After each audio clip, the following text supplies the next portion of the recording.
अस्सलाम वालेकुम दोस्तों, मेरा नाम डॉक्टर अली असगर है और आज की इस वीडियो में हम डिस्कस करने जा रहे हैं 1000 most important points for MDCAT biology के लेक्चर नंबर 2 को।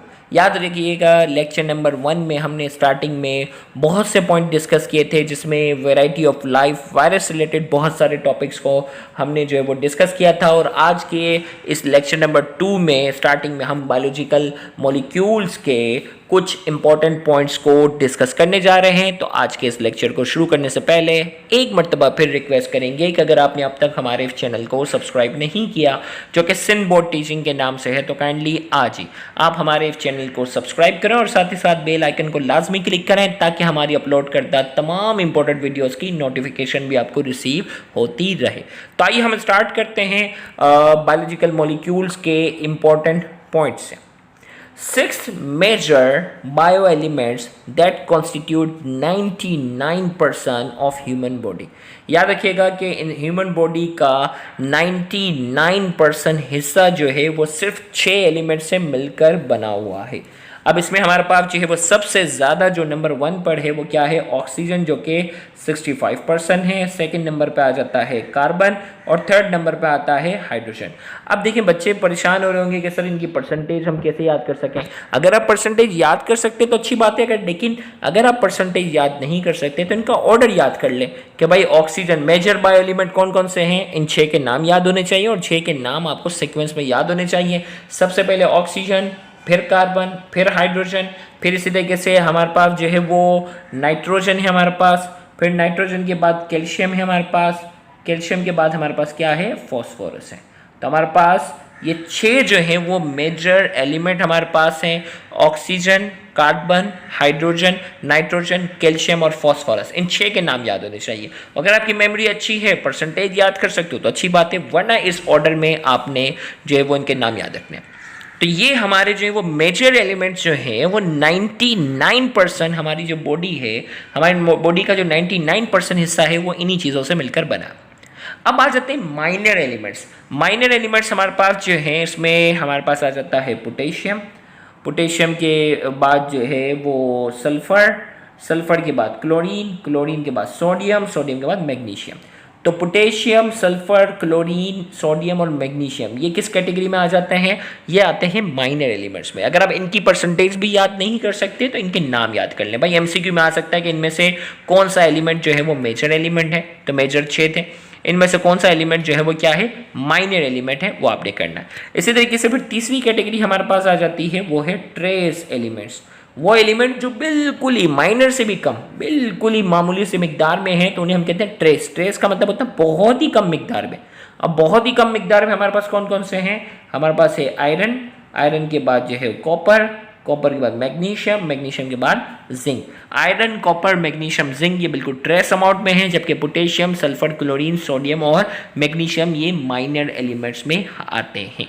तो ये जो है वो आपने ये याद रखना है कि कौन सा माइनर एलिमेंट है, कौन सा ट्रेस एलिमेंट की कैटेगरी में आता है और कौन सा मेजर एलिमेंट। और मेजर एलिमेंट हमारी बॉडी का 99% हिस्सा बनाते हैं।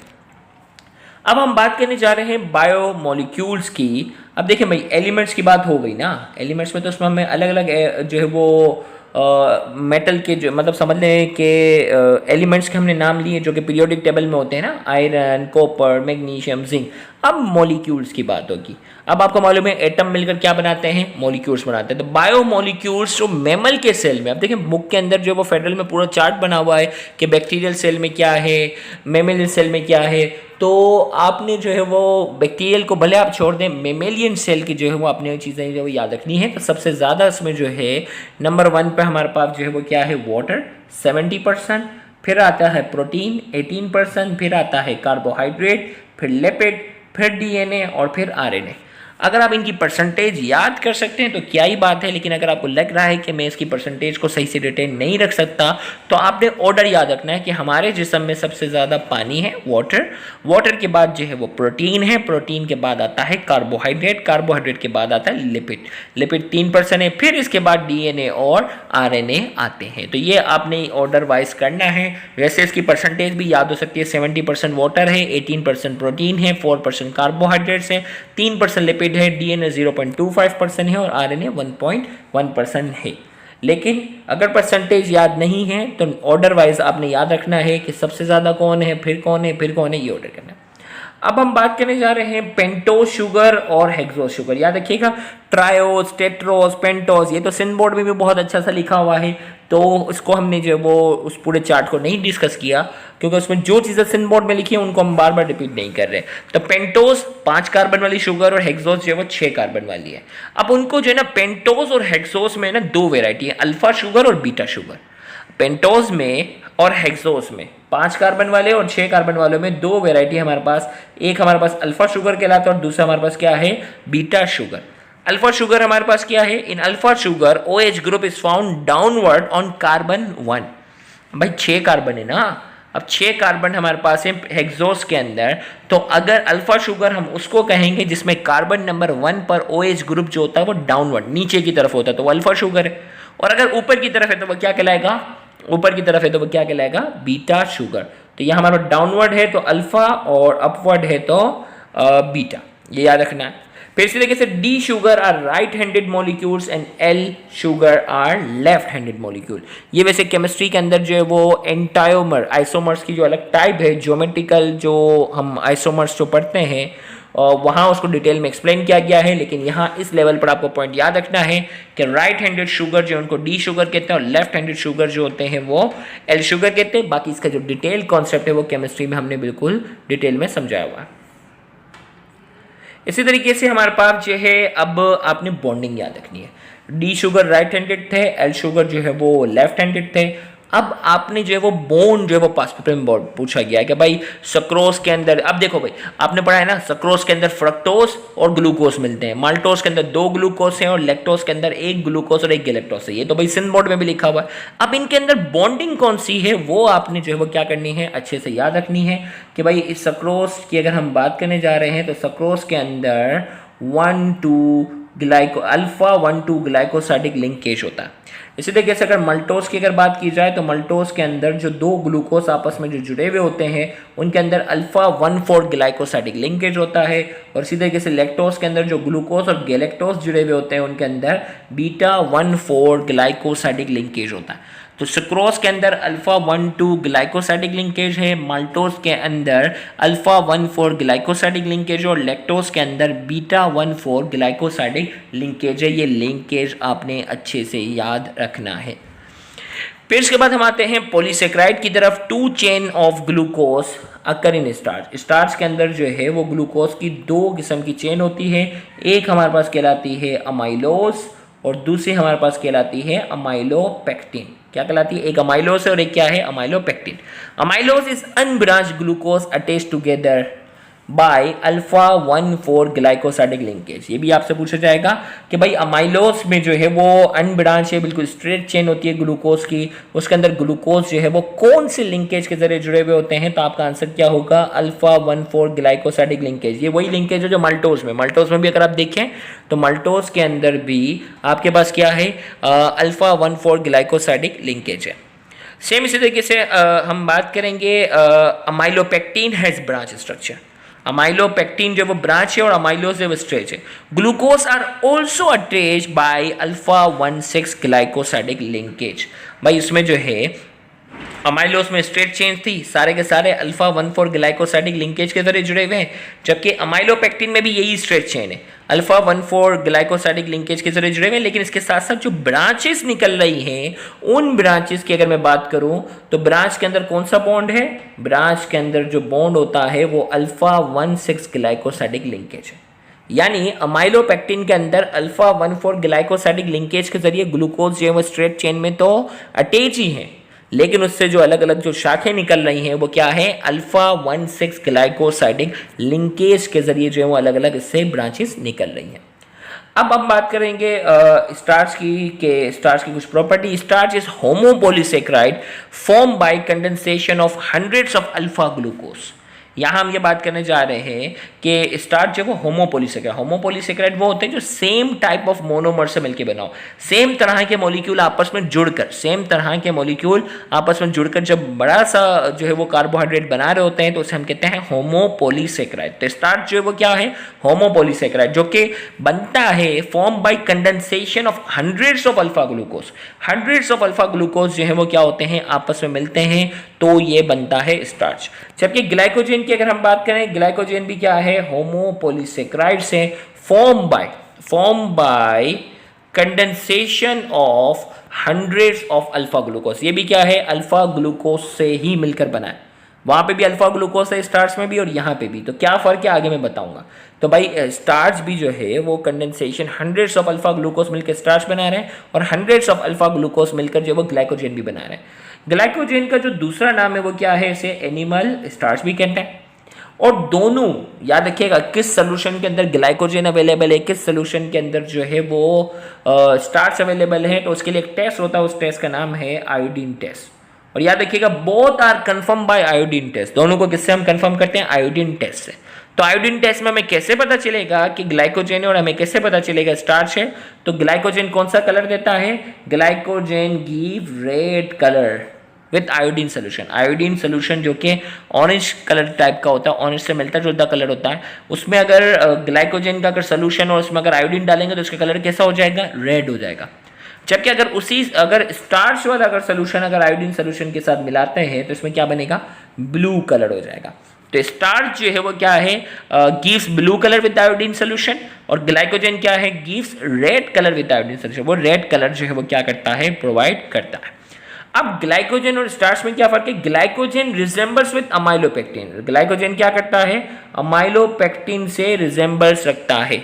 अब स्टार्च में दो चेन थी ना, अमाइलोस स्ट्रेट चेन थी और अमाइलोपेक्टिन जो थी वो ब्रांच थी। तो glycogen resemble with amylopectin starch, amylopectin जो ब्रांच वाला है ना उससे मिलता जुलता है, रिजेंबलेंस रखता है। But glycogen has much more branching than amylopectin. इसकी जो ब्रांचिंग है वो अमाइलोपेक्टिन के मुकाबले में क्या है, अमाइलोपेक्टिन के मुकाबले में इसकी ब्रांचिंग जो है वो बहुत ज़्यादा है। तो इन शॉर्ट स्टार्च और ये दोनों अल्फा ग्लूकोज के जो है वो पॉलीमर हैं, इनके मिलने से बनते हैं। लेकिन फ़र्क ये है कि ग्लाइकोजेन में बहुत ज़्यादा ब्रांचिंग होती है एज़ कम्पेयर टू स्टार्च। अब हम बात करने जा रहे हैं सेलुलोज की। सेलुलोज इज अ होमोपोलीसेकेराइड, ये भी होमोपोलीसेकेराइड है, form by condensation of hundreds of beta glucose. याद रखिएगा ये किससे बना हुआ है, hundreds of beta glucose. Beta glucose hundreds की तादाद में होते हैं उनसे। जबकि स्टार्च और ग्लाइकोजेन किससे बने थे, अल्फा ग्लूकोज की कंडेंसेशन से बने थे। जबकि सेलुलोज जो है वो बीटा ग्लूकोज से मिलकर कंडेंसेशन से बनता। एग्जाम्पल ऑफ होमोपोलीसेकेराइड, होमोपोलीसेकेराइड्स की आपने एग्जाम्पल याद रखनी है कि भाई कौन कौन से होमोपोलीसेकेराइड, भाई एक तो स्टार्च है, एक तो स्टार्च हो गया, फिर आपके पास जो वो ग्लाइकोजेन हो गया, फिर आपके पास सेलुलोज, ये तीन तो डिटेल में। और चौथा जो हमारे पास है वो क्या है, काइटिन। क्या है, काइटिन। स्टार्च, ग्लाइकोजेन, सेलुलोज और काइटिन, ये चारों एग्जाम्पल आपने अच्छे से याद रखनी है। ये किसके एग्जाम्पल हैं, होमोपोलीसेकेराइड्स की क्या है, ये एग्जाम्पल है। नेक्स्ट हमारे पास ये एग्जाम्पल ऑफ हेट्रोपोलीसेकेराइड, जो अलग अलग तरह के जो है वो मोनोसेकेराइड से मिलकर बना होता है उसे हम हेट्रोपोलीसेकेराइड कहते हैं। और हेट्रोपोलीसेकेराइड के एग्जाम्पल हमारे पास है अगर, पैक्टिन और पेप्टाइडोग्लाइकेन। पेप्टाइडोग्लाइकेन ये जो है वो हेट्रोपोलीसेकेराइड की क्या है, एग्जाम्पल हैं। ये भी आपने अच्छे से याद रखना है। नेक्स्ट हमारे पास है starch is digested in oral cavity and small intestine bye enzyme amylase.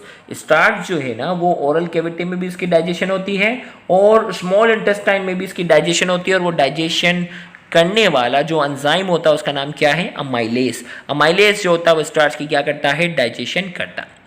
फिर इसके बाद जो नेक्स्ट हमारे पास आ जाता है काइटिन। क्या है भाई, स्टार्च, ग्लाइकोजन और सेलुलोज को तो पढ़ लिया। अब बात करते हैं chitin. Chitin is the second most abundant organic molecule on earth. भाई जमीन पर जितने भी ऑर्गेनिक मॉलिक्यूल है ना, सेकंड नंबर पर जो सबसे ज्यादा है वो कौन सा है, काइटिन। काइटिन क्या है, it is a homopolysaccharide. Chitin क्या है? होमोपोलीसेक्राइड है। It is found in the cell wall of fungi. किसके पाया जाता है? सेल वॉल ऑफ फंजाई में पाया जाता है। इसके साथ साथ it form exoskeleton of arthropods, ये आर्थ्रोपोड्स के एक्सोस्केलेटन को भी बनाता है। It is also known as fungal cellulose. इसे क्या कहते हैं हम? फंगल सेलुलोज का भी नाम देते हैं, क्योंकि ये फंजाई की सेल वॉल होता है। प्लांट की जो सेल वॉल होती है वो किससे बनती है? सेलुलोज से। अब फंजाई की सेल वॉल जो है वो कौन बना रहा है? फंजाई की जो सेल वॉल है वो काइटिन बना रहा है, इसीलिए हम इसे फंगल सेलुलोज का भी नाम देते हैं। फिर हमारे पास ये वो काइटिन किससे मिलकर बना हुआ है भाई? Chitin is the derivative of N acetyl glucose amine monomer. भाई एन एसिटाइल ग्लूकोस अमाइन जो है ये मोनोमर है, यानी ये बहुत सारे एन एसिटाइल ग्लूकोस अमाइन आपस में जुड़ते हैं, एक बहुत बड़ा मॉलिक्यूल बनता है और उस बहुत बड़े मॉलिक्यूल का नाम क्या है? काइटिन। फिर इसी तरीके से N acetyl glucose amine is a modified form of glucose. ये क्या है? एन एसिटाइल ग्लूकोस अमाइन आप बोलेंगे क्या है? तो ये ग्लूकोज की एक मॉडिफाइड शक्ल है। Chitin is unbranch. ये क्या है भाई? स्टार्च की तरह ये क्या है? अनब्रांच है, इससे कोई शाख नहीं निकलती। अब जो इसके मोनोमर आपस में कैसे जुड़े हुए हैं? Its monomer are linked by beta 14 glycosidic linkage. Beta 14 glycosidic linkage से क्या है? ये मिलकर इसके मोनोमर आपस में जुड़ते हैं। तो ये बॉन्ड जो है वो पास पेपर में कई बार जो है वो पूछा गया है, तो आपको अच्छे से मालूम होना चाहिए। अब हम बात करते हैं प्रोटीन। प्रोटीन में आपने पढ़ा होगा ना, primary structure of protein, secondary structure of protein, tertiary structure of protein, quaternary structure of protein. भाई है ना, तो ये तो फिक्सन बोर्ड में बहुत अच्छे से लिखा हुआ है। Secondary structure of protein is due to hydrogen bonding. याद रखिएगा भाई, ये जो जिगजैग की शक्ल में जो आ जाता है ना, कॉइल्ड, स्पाइरली कॉइल्ड। भाई प्रोटीन में अमाइनो एसिड जो है वो उमूमन जो होते हैं वो क्या होते हैं? स्ट्रेट चेन में क्या होते हैं? जुड़े होते हैं, तो प्राइमरी स्ट्रक्चर। लेकिन प्राइमरी अमाइनो एसिड आपस में जुड़ने के फौरन बाद ही उमूमन किस कैटेगरी में आ जाते हैं? सेकेंडरी स्ट्रक्चर में आ जाते हैं, जिसमें ये कॉइल की शक्ल में आ जाते हैं। तो ये कॉइलिंग की जो वजह है, ये कॉइलिंग की वजह है वो क्या है? आपका आंसर होगा hydrogen bonding. Tertiary structure of protein is due to ionic bond and disulphide bridge. और फिर आपको मालूम है कि अगर ये कॉइल शेप से इरेगुलर शेप हो जाती है, तो इस इरेगुलर शेप की जो वजह होती है वो क्या है? इनके दरमियान आयनिक बॉन्ड बनता है और इनके दरमियान क्या बनता है? डाइसल्फाइड ब्रिज बनता है। तो आपसे अगर पूछा जाए कि भाई प्राइमरी स्ट्रक्चर से प्रोटीन सेकेंडरी स्ट्रक्चर में कन्वर्ट होता है, तो इसकी वजह क्या होती है? तो आपका आंसर होगा हाइड्रोजन बॉन्डिंग। और अगर आपसे पूछे कि सेकेंडरी से वो टर्शियरी स्ट्रक्चर में, यानी इरेगुलर फॉइल की जो शक्ल इख्तियार करता है, तो उसकी वजह क्या होती है? तो आपका आंसर होगा आयनिक bonds and disulphide bridge. Ionic bond और डाइसल्फाइड ब्रिज क्या है? इसकी एग्जाम्पल, इसकी वजह है। फिर इसके बाद आपके पास आ जाएगा क्वाटरनरी स्ट्रक्चर। आपको मालूम है कि क्वाटरनरी स्ट्रक्चर में दो या दो से ज़्यादा टर्शियरी स्ट्रक्चर जो है वो आपस में जुड़ जाते हैं। तो इसकी वजह अगर आपसे पूछी जाए तो इसकी वजह आपके पास होगी हाइड्रोफोबिक इंटरेक्शन। क्या होगी इसकी वजह? आपके पास आंसर क्या हो जाएगा? हाइड्रोफोबिक इंटरेक्शन क्या है इसकी वजह? तो तीन आपके पास है। सेकेंडरी स्ट्रक्चर ऑफ प्रोटीन की वजह आपका आंसर होगा hydrogen bonding. Tertiary structure of protein की वजह आप बोलेंगे आयनिक बॉन्ड और डाइसल्फाइड ब्रिज। और क्वाटरनरी स्ट्रक्चर ऑफ प्रोटीन की वजह क्या है? आपका आंसर होगा हाइड्रोफोबिक इंटरेक्शन। अब हम बात करते हैं क्वाटरनरी स्ट्रक्चर ऑफ प्रोटीन में। एक एग्जांपल है, वो एग्जांपल है हमारे पास है हीमोग्लोबिन। हीमोग्लोबिन हमारे पास क्या है? Haemoglobin is form by 2 alpha and 2 beta chain. Haemoglobin हमारे पास जो है वो किससे मिलकर बना हुआ है? हीमोग्लोबिन हमारे पास बना हुआ है 2 अल्फा और 2 बीटा चेन से। किससे बना हुआ है? 2 अल्फा और 2 बीटा चेन से क्या है? ये मिलकर बना है, ये याद रखना। तो अब अल्फा चेन के अंदर कितने अमाइनो एसिड है? अल्फा चेन के अंदर कितने अमाइनो एसिड है? तो आपका आंसर क्या होगा? अल्फा चेन के अंदर 141 अमाइनो एसिड है। याद रखना, सिन बोर्ड में नहीं लिखा हुआ ये। और इसी तरीके से आपसे पूछा जाए कि बीटा चेन के अंदर कितने अमाइनो एसिड है? 146। तो हीमोग्लोबिन 2 अल्फा चेन और 2 बीटा चेन से बना हुआ है। एक अल्फा चेन के अंदर अमाइनो एसिड की तादाद 141 है और एक बीटा चेन के अंदर अमाइनो एसिड की तादाद 146 है।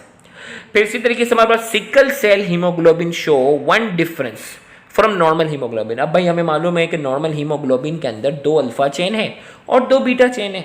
अब अल्फा चेन के अंदर अमाइनो एसिड की तादाद 141 है और बीटा चेन के अंदर अमाइनो एसिड की तादाद 146 है। अब सिकल सेल के अंदर सिकल सेल हीमोग्लोबिन, भाई सिकल सेल जो है वो खून की बीमारी होती है, जिस सेकेंड ईयर बायोलॉजी में आप पढ़ चुके होंगे कि उसमें एबनॉर्मल हीमोग्लोबिन होता है। तो उस एबनॉर्मल हीमोग्लोबिन के अंदर जो है सिर्फ क्या होता है, ओनली वन डिफरेंस। कितना डिफरेंस होता है इनके अंदर, जो है वो सिर्फ एक ही डिफरेंस होता है। Glutamic acid is replaced by valine at position number 6 in beta chain. भाई नॉर्मली क्या है, ग्लूटामिक एसिड होना चाहिए, is replace by valine. Glutamic acid और वेलिन दोनों क्या है, अमाइनो एसिड है, at position number 6 in beta chain. अब बीटा चेन के अंदर कितने हैं, 146 अमाइनो एसिड। बीटा चेन के अंदर 146 अमाइनो एसिड हैं। अब उन 146 अमाइनो एसिड में छठे नंबर वाली पोजीशन पर नॉर्मली क्या होना चाहिए था, छठे नंबर वाली पोजीशन पर होना चाहिए था ग्लूटामिक एसिड। क्या होना चाहिए था, glutamic acid is replace by valine. क्या आ जाता है इसकी जगह, इसकी जगह आ जाता है वेलिन। कौन से नंबर पोजीशन पर, 6 position in beta chain. Beta chain के छठे नंबर पोजीशन पर जहां ग्लूटामिक एसिड होना चाहिए था वहां क्या आ जाता है, वेलिन आ जाता है। ये बहुत ही इंपॉर्टेंट सवाल है जो कई बार पूछा जाता है। On the basis of shape protein are classified into 2 group. Shape के लिहाज से जो है ना, प्रोटीन को हम कितने हिस्सों में क्लासिफाई करते हैं, 2 हिस्सों में क्लासिफाई करते हैं। एक हमारे पास कहलाता है फाइब्रस प्रोटीन और दूसरा हमारे पास कहलाता है ग्लोब्यूलर प्रोटीन। फाइब्रस प्रोटीन क्या होते हैं, ग्लोब्यूलर प्रोटीन क्या होते हैं, 1 बाय 1 आइए हम पढ़ते हैं। सबसे पहले हम बात करेंगे फाइब्रस प्रोटीन की। Fibrous protein are fibre like और फिलामेंट लाइक। फाइब्रस प्रोटीन किसकी तरह होते हैं, फाइब्रस प्रोटीन आर फाइबर और फिलामेंट लाइक, ये धागे की तरह होते हैं, फिलामेंट की तरह होते हैं। Exist in secondary structure. ये कौन से स्ट्रक्चर है भाई, प्रोटीन का प्राइमरी, सेकेंडरी, टर्शियरी और क्वाटरनरी ना, तो ये कौन से में होते हैं, सेकेंडरी स्ट्रक्चर होते हैं। इनसॉल्युबल इन एक्वस मीडियम, भाई पानी वाले मीडियम के अंदर क्या होते हैं, ये इनसॉल्युबल होते हैं, पानी एक्वस मीडियम के अंदर सॉल्युबल नहीं होते हैं। इलास्टिक इन नेचर, क्या है ये इलास्टिक इन नेचर होते हैं, यानी इलास्टिक होते हैं, कैन नॉट बी क्रिस्टलाइज नहीं होते। तो इन शॉर्ट फाइब्रस प्रोटीन जो होते हैं वो फाइबर और फिलामेंट लाइक होते हैं, सेकेंडरी स्ट्रक्चर होता है, एक्वस सोल्यूशन के अंदर इनसॉल्युबल होते हैं, इलास्टिक इन नेचर होते हैं क्योंकि हेलिकल स्ट्रक्चर होता है, और कैन नॉट बी क्रिस्टलाइज, ये क्रिस्टलाइज नहीं हो सकते। एग्जाम्पल हमारे पास इसकी जो है वो आपने अच्छे से याद रखनी है। एग्जाम्पल हमारे पास इसकी है collagen, fibrinogen, actin, myosin, keratin. ये 5 एग्जाम्पल आपने अच्छे से याद रखनी है। These are the example of fibrous protein. क्या है, फाइब्रस प्रोटीन के एग्जाम्पल है। तो फाइब्रस प्रोटीन के एग्जाम्पल में collagen, fibrinogen, actin, myosin, keratin, ये जो है वो 5 एग्जाम्पल हैं फाइब्रस प्रोटीन की। अब हम बात करने जा रहे हैं किसकी, ग्लोब्यूलर प्रोटीन की। किसकी बात करने जा रहे हैं, अब हम बात करेंगे ग्लोब्यूलर प्रोटीन की। ग्लोब्यूलर प्रोटीन जो है वो धागे की तरह नहीं है। ये कैसे होते हैं, ग्लोब्यूलर प्रोटीन स्फेरिकल और ग्लोब्यूलर लाइक शेप। भाई ये स्फेरिकल होते हैं, राउंड टाइप के होते हैं, इसीलिए हम कहते हैं ग्लोब्यूलर लाइक शेप। अब ग्लोब्यूलर टाइप है तो इसका मतलब इनका स्ट्रक्चर क्या होगा, टर्शियरी या क्वाटरनरी होगा, क्योंकि भाई इरेगुलर शेप है। सॉल्युबल इन एक्वस मीडियम, ये एक्वस मीडियम के अंदर क्या होते हैं, सॉल्युबल होते हैं। इन इलास्टिक इन नेचर, भाई वो जो फाइब्रस प्रोटीन था वो इलास्टिक नेचर था, ये क्या है, इन इलास्टिक नेचर है, एंड कैन बी क्रिस्टलाइज, ये क्या है, क्रिस्टलाइज यानी सॉलिड फॉर्म में आ सकते हैं। एग्जाम्पल हमारे पास जो है इसके, एग्जाम्पल हमारे पास इसकी जो है वो कौन सी है, एग्जाम्पल हमारे पास है एंजाइम्स, एग्जाम्पल हमारे पास जो है वो enzyme, hormones, antibodies, channel protein, ये आपने अच्छे से याद रखना है। भाई एंजाइम जो है वो कोलेजन, उसमें ग्लोब्यूलर प्रोटीन की एग्जांपल है, हार्मोन्स, एंटीबॉडीज, चैनल प्रोटीन, ये सारे के सारे जो हैं वो क्या है, ग्लोब्यूलर प्रोटीन की एग्जांपल है। नेक्स्ट हमारे पास है लिस्ट ऑफ स्ट्रक्चरल प्रोटीन। भाई वो स्ट्रक्चरल प्रोटीन की हम बात करने जा रहे हैं कि कौन कौन सा स्ट्रक्चर जो है ये बनाते हैं। किसकी बात हो रही है, स्ट्रक्चर के लिहाज से। मिसाल के तौर पे कोलेजन वाला जो प्रोटीन है वो किस में होता है, बोन और कार्टिलेज में। इलास्टिन वाला जो होता है वो टेंडन और लिगामेंट्स में होता है, ये अच्छे से याद रखना है आपने। केराटिन जो है वो hair, nails, quills, feather, horn, beaks, इसमें होता है। हिस्टोन की अगर हम बात करेंगे, अरेंज डीएनए इनटू क्रोमोसोम। तो स्ट्रक्चर के लिहाज से आपकी बात की जाए तो कोलेजन, इलास्टिन, केराटिन और हिस्टोन, ये 4 प्रोटीन है। कोलेजन का काम क्या है? ये बोन और कार्टिलेज में पाया जाता है। इलास्टिन का काम क्या है? ये टेंडन और लिगामेंट में पाया जाता है। केराटिन जो होता है वो हेयर, बाल की बात हो रही है, नेल, नाखून, क्यूल्स जो परिंदों के जो होते हैं ना, बड़ा सा जो फीदर लाइक स्ट्रक्चर होता है वो, फीदर उसकी जो छोटी छोटी ब्रांचेस है वो, हॉर्न्स, सींग की बात हो रही है, बीक जो परिंदों की जो बीक होती है उसमें केराटिन होता है। हिस्टोन की अगर हम बात करते हैं, ये प्रोटीन होता है जो डीएनए को क्रोमोसोम में क्या करता है? अरेंज करता है। इसी तरीके से हम बात करने जा रहे हैं, अब हम बात करेंगे लिस्ट ऑफ फंक्शनल प्रोटीन। किसकी बात करने जा रहे हैं? फंक्शनल प्रोटीन की हम बात करने जा रहे हैं कि भाई फंक्शन के लिहाज से जो है वो कौन कौन से प्रोटीन है। एंजाइम है, मिसाल के तौर पर एंजाइम क्या करता है? Speed up biochemical reaction, biochemical reaction को ये स्पीड अप करता है। हॉर्मोन्स क्या करता है? Regulation of glucose, calcium etcetera. अब आपको मालूम है भाई एंडोक्राइन सिस्टम पूरा पड़ा हुआ है ना, हर हार्मोन का अलग अलग काम होता है। एंटीबॉडीज जो कि प्रोटीन है और ये जो है वो इम्यूनिटी प्रोवाइड करते हैं। हीमोग्लोबिन जो कि प्रोटीन है जो ट्रांसपोर्ट ऑफ ऑक्सीजन, ऑक्सीजन को ट्रांसपोर्ट करता है। फिब्रिनोजन, ये पास पेपर में आया हुआ है कि भाई वो कौन सा प्रोटीन है जो खून को जमने में मदद देता है, तो इसका करेक्ट आंसर हमारे पास क्या है? फिब्रिनोजेन। फिब्रिनोजेन जो है वो क्या करता है? खून को जमने में मदद देता है, ब्लड क्लॉटिंग प्रोसेस में इसका बहुत अहम किरदार है। फिर इसके बाद जो है ओव एल्बुमिन और कैसीन। ओव एल्बुमिन और कैल्सिन जो है, कैसीन जो है वो storage of amino acid, amino acid को क्या करते हैं? ये स्टोर करते हैं। नेक्स्ट हमारे पास है, अब आते हैं लिपिड की तरफ। अब लिपिड में हमारे पास है ट्राइस्टेरीन इज अ सिंपल लिपिड। भाई ट्राइस्टेरीन जो है वो एक सिंपल लिपिड है और उसका फॉर्मूला बुक में लिखा हुआ, तो आपने भी याद करना है, C57 H110 और O6। कार्बन की तादाद जो है वो 57 है, हाइड्रोजन जो है वो 110 है, जबकि ऑक्सीजन जो है वो सिर्फ क्या है? 6 है। यानी इसके अंदर कार्बन और हाइड्रोजन का जो रेशो होता है वो बहुत ज़्यादा होता है एज कम्पेयर टू ऑक्सीजन, जिसकी वजह से contain double amount of energy than carbohydrate, जिसकी वजह से जो है वो क्या है? इसके पास जो एनर्जी जो है वो कार्बोहाइड्रेट के मुकाबले में क्या होती है? डबल होती है। किसकी बात हो रही है? लिपिड की। किसकी बात हो रही है? लिपिड। तो लिपिड में जो एनर्जी है वो कार्बोहाइड्रेट के मुकाबले में डबल होती है। Chemical reaction between alcohol and acid. भाई अल्कोहल और एसिड के दरमियान का जो रिएक्शन होता है ना, अल्कोहल और एसिड के दरमियान का जो रिएक्शन होता है उस रिएक्शन को अब क्या कहते हैं? उस रिएक्शन को अब कहते हैं ईस्टरिफिकेशन। अब सेकेंड ईयर की ऑर्गेनिक केमिस्ट्री तो पढ़ ली ना, आपको मालूम है अल्कोहल और एसिड जब भी रिएक्ट करते हैं तो क्या कहलाता है? ईस्टरिफिकेशन कहलाता है।